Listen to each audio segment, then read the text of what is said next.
Thanks for joining us for Kids, Chaos, and Coffee. I am Lisa Washington here with Spencer and with Nikki. You guys, summer is going so quickly. How are we already at the middle of August? I don't believe it. Right? It's been so fast. I can't believe. I was just thinking football season comes back soon. It's flying by. It's really flying by. Here's the thing. Are there things that you thought about maybe in the spring or early summer? Oh, I'm going to do that this summer, but you haven't yet done them? Well, I was telling you guys, I have one that I'm bitter about. Bitter? So for Mother's Day, my husband got me a trip to Washington, D.C. It's my favorite city. I've been wanting to go and take Everett, and I had picked a weekend in July to go. Okay. And as it was getting closer, he was like, I'm a little nervous because it's kind of close to when we're getting back from Alaska. I don't want to be home for a weekend, turn around, and then do another trip. And I was like, if we wait, I don't think we're going to go. And he was like, no, it's fine. We'll go later in the year. It's August. We still have not scheduled it. We did schedule flights for 4 trips that we have coming up in the next 2 months. None of those. Wait, you have 4 trips planned. 4 other trips. But not the trip to D.C. They're all obligations. So the D.C. trip hasn't happened yet. So that's my summer trip. Do you think it's going to happen? I do. This summer? Maybe in the fall, which is fine because it's going to be, it would have been really hot in the summer. It's so hot there It's in the so summer. hot. We're Yeah. walking around and Deb would get cranky. So it's not the worst thing that we're waiting to the fall, but when I am keeping tabs Oh, to you make should. sure that we still go because Yeah. that. Absolutely. It was a I mean, Mother's you Day have to do present. that. That's a long time. Yeah. So mine was Carowinds, right? You guys know I grew up in South Carolina. We went to Carowinds every single summer after vacation. Bible school is a big deal. My daughter went last year for her, 2 years ago actually, 5th grade trip. My son has never been. I was like, don't worry, we'll go in the summer. Have no fear. We'll get there. Guess where we haven't been in the summer? So fast. So I bought the tickets like 2 weeks ago, and now I just got to find the day to go. And honestly, I'm kicking the can down the road because I've not yet put it on our calendar. At least you have the tickets. I have the tickets, so that's promising, right? Yeah. Do they... I'm trying to think. I've never been for Scarowinds. I'm trying to think of if that would be too scary for them because that'll be cooler then. But I don't know. I don't want to go for scary. Okay, yep, that's fair because I don't either. I don't either. So I mean, if we that's have fair. to, I guess I'd really like to get it in before school, and the clock is like. So you're ticking. going this weekend? Okay. That's kind of what it sounds like, but I do have plans for the weekend. Oh, So well. we'll see how that goes. What about you? I don't think so. I feel like I've done so much and I'm so exhausted and like I have no end in sight of when I don't have plans. So, yeah, but I don't think that there's anything that Do you feel like summer goes quicker? I feel like it's the fastest season. I feel like summer it's June and then it's August. I think it's the fastest season. Maybe because Benton's birthday is June 1st, so like that kind of kicks off summer. Right. Sometimes my family's usually here, and then like Father's Day comes, and then we usually go out of town for 4th of July. So like we did that, and then I had another July trip, and then so we go out of town again next one. I don't know. They all kind of sometimes go fast. I don't think know. so. The only other one I would say goes quickly would be October, November, December because of the holidays. Yeah, of course. And it's like bang, bang, bang. But summer does go fast because you have so much stuff. Yes. And summer's over, and I'm like, man, all the stuff I said I was going to do this summer, I didn't do any of it. People say there's downtime in summer. I don't really get that. No. And I think once we have kids, once our kids go to school, it will feel even faster. 'cause you I really think have that's a tiny probably window. Yes. why it feels faster for you so far now. but- Perhaps. Because right now, perhaps. summer for me is like when it's warm outside, so Yes. it's a little bit longer. But for you, it's literally just that window Except for between break. when It is school just- ends and school starts, and that's a tiny window. It's very tiny and it's going quickly. Well, again, summer is going fast. Some kids are already back in school. Others will be going soon. And along with going back to school are the back to school sports. Your kids perhaps are playing football or baseball or I don't know what sports they start playing when they get, but football for sure. We're going to be speaking with a neurosurgeon, Dr. Sandra Yan, to talk about concussions specifically. We hear a lot about concussions. How do they happen? How do you get over them? What do you tell your kids to do to avoid them? Let's get into it to find out more about what we should be knowing when it comes to concussions. So we know kids are eager to play sports. They want to get back into school and sports, all the things. What is your message to them about being careful when it comes to playing sports? Yeah, absolutely. It's a great question to start off with. I am super happy and excited that kids want to get back into the swing of things. I think sports are a great activity to do for them to build teamwork skills and leadership skills. I think most importantly, particularly as we talk about popular sports like football, is for kids to be mindful of head injuries, particularly concussions. And so I would say to the kids and the parents out there to, make sure to wear proper fitting gear, to talk to coaches about safe tackling techniques, and just be mindful and look out for signs and symptoms of concussion. So break it down for us. What exactly is a concussion and how does it happen? Yeah, so on a very basic level, a concussion is a type of mild traumatic brain injury that usually alters normal brain function. And so the way it occurs is typically when there's a bump or blow to the head, it causes the head to accelerate quickly. And so this causes the soft, squishy brain inside to hit the hard inner skull. And this basically changes brain function. Okay, that sounds very painful. What are some of the symptoms? How do you know when one is concussed? Yeah, there's a whole host of symptoms to look out for. Some of the more common symptoms are, headaches, nausea, confusion, some fatigue, sensitivity to light and sound. But of course, there are more serious symptoms to look out for that could be considered a medical emergency.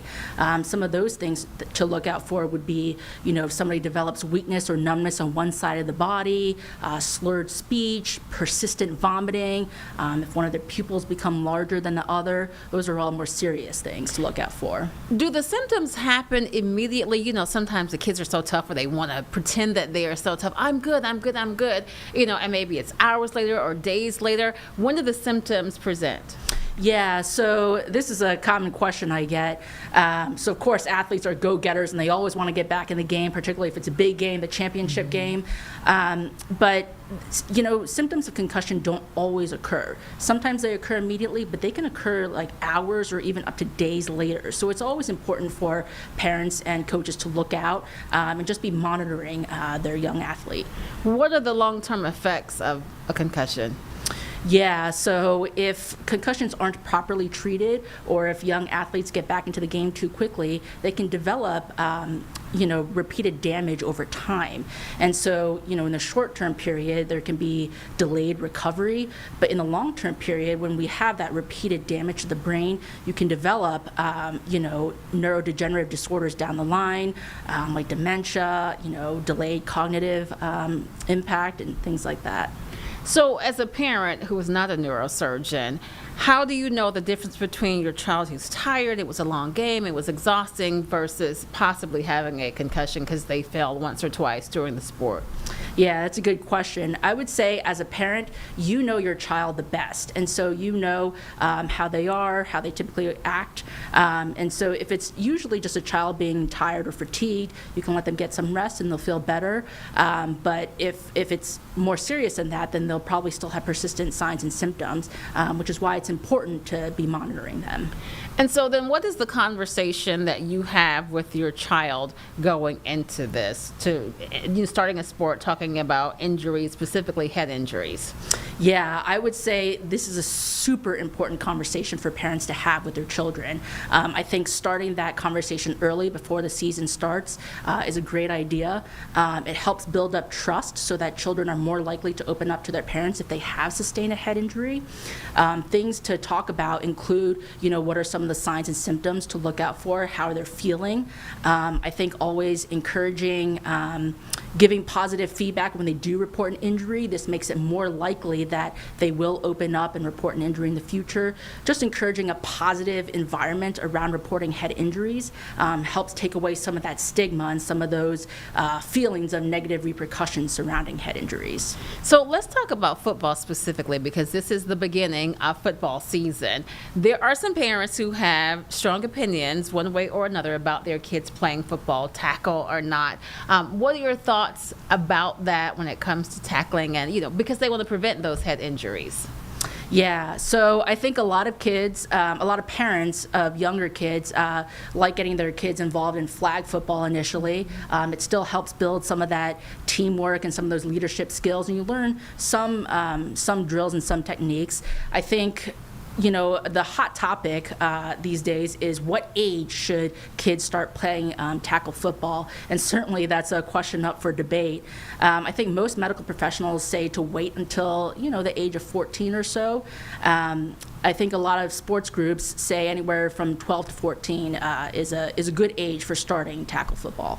And let's talk about the safety helmets. I believe there was some consultation with some doctors. You've seen those, the larger helmets that are supposedly more helpful for some of the players. Thoughts on that? Because you want your kids to be safe. Yeah, of course. I think a properly fitting helmet is key. You know, back in the old days of football, they used to wear leather helmets, and so I'm so glad that they've upgraded and changed. And nowadays, these helmets have like shock absorbers and things like that, which are helpful. I mean, I think it certainly helps when you sustain a head injury. It doesn't prevent concussion entirely, but it's certainly a step in the right direction. So when should you see a medical professional? Is a concussion something that resolves on its own, or is it something that maybe you need to see someone? Oh, if you have any concerns at all that you sustain a concussion, you should definitely sit the rest of the game out. You know, a coach should pull you out and not put you back into the game. And you should definitely get evaluated by a medical professional. And there's a whole series of steps about, you know, when you can be cleared to return to the game. It involves rest, it involves graduated return to play. So what does the recovery look like? Obviously, you're not going to be participating in the sport. You're saying rest and then a number of steps. Mm-hmm. Yeah, so for the first 24 to 48 hours, you should be getting some relative rest, meaning you should be getting sleep. You don't need to be isolating yourself or holding yourself up in a dark room, but you should just be taking it easy, sort of limit screen time, limit things that require a lot of cognitive load like schoolwork and reading. And then gradually, when you feel ready and up for it, you can start by returning to light aerobic activity. And if that goes well and you remain asymptomatic for 24 hours, then you can start by going back to moderate activity and eventually going back to no contact drills and then back to practice and then eventually back to a game. You heard the word from the doctor. This is Dr. Sandra Yen, neurosurgeon with Carolina Neurosurgery and Spine Associates. Thank you so much for joining us. Thank you for having me.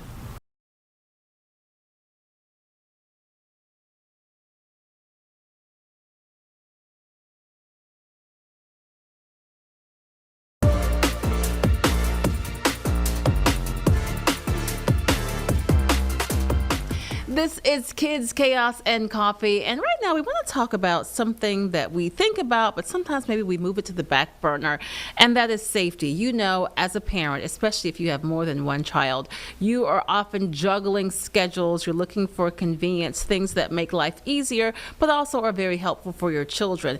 Beyond school, you want to have them in programs, after school activities, sports, enrichment, the list goes on and on and on. But how often do you think about safety when you're signing your kids up for these activities? Joining us now is Kate Henderson, and Kate is an attorney.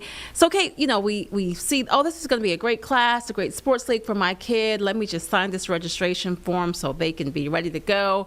But you say we should read that very carefully and think about safety. In fact, you say there are two simple questions parents should ask themselves. Yes, 100%. So the two questions that you should always ask are, one, tell me about an injury that occurred or an emergency situation, and tell me how it was handled. And then follow up to that by asking, who debriefed after that situation, and what has your program changed as a result? So any program that takes safety very seriously is going to be able to answer the questions to your satisfaction.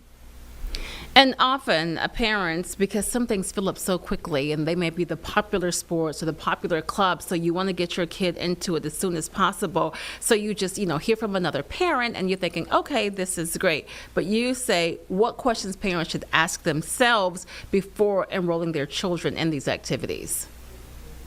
Absolutely. So certainly the marketing materials, right, or people talking about these programs are designed to highlight the fun of the program, right, and kind of entice you and not necessarily highlight any risks. So I always tell parents, make a list, make a handwritten list and ask about very specific things. Ask about basics in terms of child to adult ratios, which, there's rules for that depending on the state that you're in and depending on the type of program that you're in. You want to ask about medical certifications, right? Whether there's a nurse on staff or if, ideally everybody that's on staff is certified in medical training. And you also want to ask, most importantly, about emergency plans that the program may have, right? So we take a look at like the tragedy that we had at Camp Mystic, right? They didn't have emergency action plans in place that, maybe could have changed the outcome there. So it's very important to do your research and ask all the questions that you can before putting your kids in their hands. And Kate, what would be the red flags? Any red flags would include not having any emergency action plans, right? If you are not getting answers to your questions, if the program director or whoever it is isn't being straightforward, that is absolutely a huge red flag, because you want to make sure you're putting your kids in safe hands, right? They need to be able to answer your questions. What about when we talk about our kids with allergies and medical medicines, medical emergencies, things of that sort? I recently learned that my son has an allergy we just discovered. How should we broach that with them? You say this, but do you make sure that they are aware that, okay, this kid has that allergy? Right. So you want to make sure in a situation like that, how is the program identifying the children that may have food allergies or other specific types of allergies? Do they use wristbands or pins or some other kind of measure? And ask where the medications are kept. Ideally, you have, one or more adults that have access to these medications that are going to be safely locked up, and that they understand how to administer them in the case of an emergency involving a child. And you say it's also important to ask about previous injuries or accidents that happened before. Why is it so important to do that? It's important to always ask about prior injuries or accidents, because that is the best way for us as parents to get a feel for how the program is going to respond in the future, right? So again, the brochures and pamphlets and word of mouth that you're going to hear about these programs isn't going to be focused on any crises that they might have had in the past. So for you to point blank ask them, tell me about a time something bad happened. What did you do to address it in the moment? And what have you done to correct it as a result moving forward? That's going to give you all of the answers that you need. And before we go, Kate, let's talk about, this is something that I'm always like, okay, what does this mean? Transportation and off-site activities. So your kid is enrolled in this camp or this program, but hey, at the end of this, there's a trip or there's something that's off-site. We have to be transported from place A to place B. At that point, I'm saying, okay, what does that mean? What are the safety procedures we should look for when that happens, when parents are asking questions? Yeah, definitely. You want to be asking how the kids are going to be transported, right? If they're transported by bus, who's going to be driving? Do the drivers have the required certifications that are necessary in your state? If it's a bus, does it have seatbelts? How are seatbelts enforced? Once you get to the venue or other location, how many adults are going to be there for how many children? How do they keep track? How do they do head counts, right? What happens? What is the emergency plan in the instance that a child is separated from the group? You might even want to ask if that's happened before and, what the program did as a result. Again, any program that learns from its experience and is willing to share that with you is a green flag. This is attorney Kate Henderson. We're talking about ways to keep your kids safe and questions to think about before you enroll them in those many activities. Kate, thanks so much for joining us. Thank you so much for having me. And we're back after this.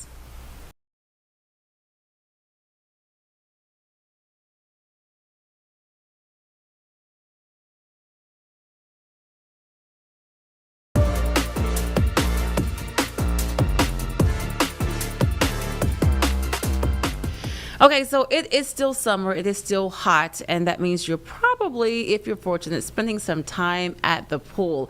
Right now we are talking with Melissa Hull. She is an advocate, an author, and a speaker, and Melissa lost her son to drowning, so she has a message for all of us to be careful when it comes to pool safety. we do a lot of things, right? When the kids are hanging out, and it's easily to get distracted, but you say it's incredibly important that we remember safety first. Absolutely.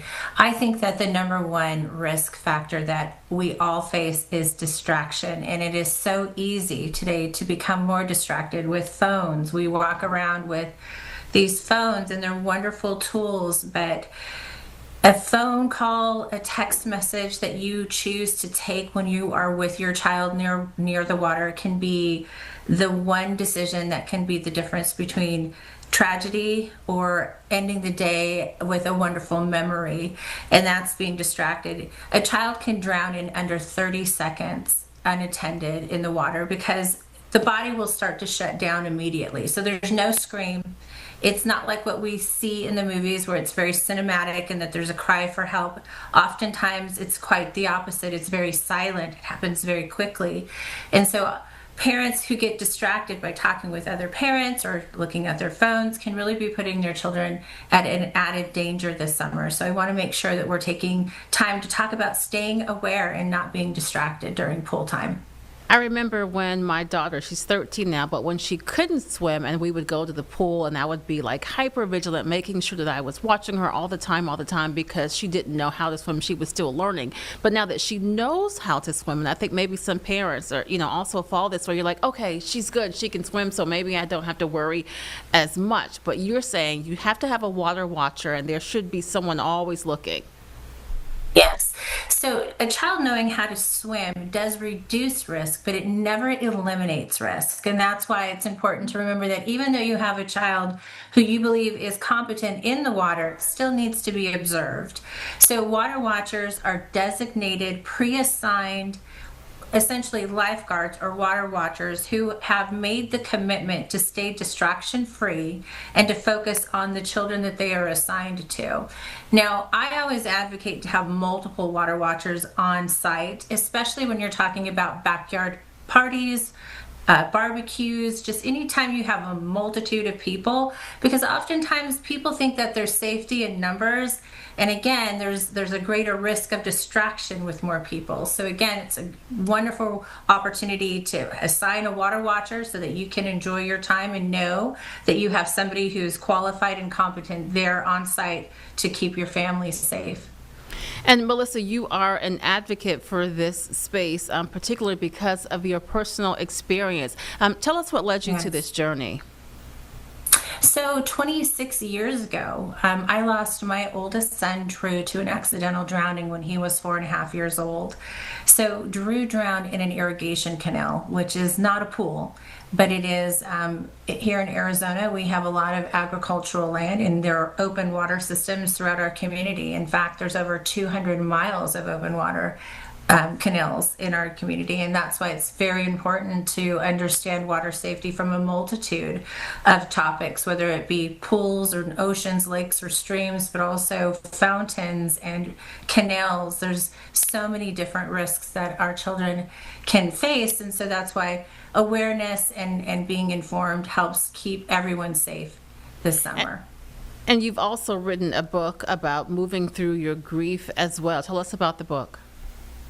So, Dear Drew, Creating a Life Bigger Than Grief was written for the person who's looking for that one question that we all, I think, want the answer to is how? How do we move forward after unimaginable loss? How does life still hold meaning and purpose? And that's what this book is really written. It's written for that person who's seeking those answers, but also wants to find ways to support themselves. So I have taken the 26-year journey that I have been on, and I have put it into one book to help that person who's on day one of their journey, to help support them as they continue to move forward and find a life worth living and that holds meaning and purpose. Melissa, we certainly appreciate you being with us. Before we let you go, we want to also mention, as you said, there's one thing when you're watching your kids at the pool and when they're around bodies of water, regardless of the type. You also say when you're on vacation, because we're going on vacation to escape, to breathe, to relax, but that's also a time to remember to watch your kids. Absolutely. I wish that risk took a vacation, but unfortunately, risk follows us wherever we go. So, vigilance and preparedness is, I think, the best combination to approach your vacation time, because everyone wants a good time. Everybody wants to go and relax and come back from a vacation feeling restored and renewed.